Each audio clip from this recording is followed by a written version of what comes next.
वैजू बाभळगाव येथील वन विभागाच्या हद्दीत वन विभागामार्फत करण्यात आलेल्या 7 नालबंडिंग अवघ्या 125 तासात करण्यात आल्याने या वन विभागाच्या कामाची चौकशी करावी अशी मागणी सरपंच उपसरपंचांसह ग्रामस्थांनी केल्यानंतर आज या कामाची वन विभागाच्या वरिष्ठ अधिकाऱ्यांनी पाहणी केली।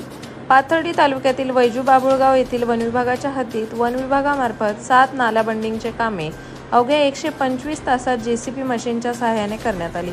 ही नालाबंडिंगची कामे अतिशय निकृष्ट दर्जाची झाली असून घाईगडबडीने काम उरकून या कामाची बिले अर्धवट काम असतानाच ठेकेदारासह अदा करण्यात आल्याची तक्रार वैजू बाभळगावच्या सरपंच सौ ज्योतिताई घोरपडे, उपसरपंच रावसाहेब लोहकरे यांनी वन विभागाच्या वरिष्ठ अधिकाऱ्यांकडे केली होती।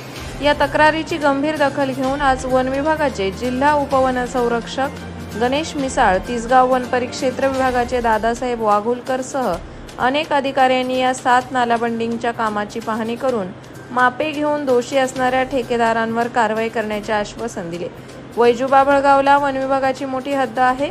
या हद्दीत वन विभागामार्फत करण्यात आलेली कामे अपूर्ण असूनही या कामाचे बिल मात्र ठेकेदारास अदा करण्यात आले। अंदाजे 22 ते 25 लाख रुपयांचा निधी या कामास असूनही ठेकेदार आणि अधिकाऱ्यांनी संगनमताने या निधीचा गैरवापर केला असून या नालाबंडिंगचे कामे पूर्ण झाल्याशिवाय ठेकेदारास या कामाचे बिल अदा करू नये अशी मागणी सरपंच सौ ज्योती घोरपडे, उपसरपंच रावसाहेब लोहकरे, प्रतीक घोरपडे, संतोष घोरपडेसह ग्रामपंचायत सदस्य आणि ग्रामस्थांनी केली आहे।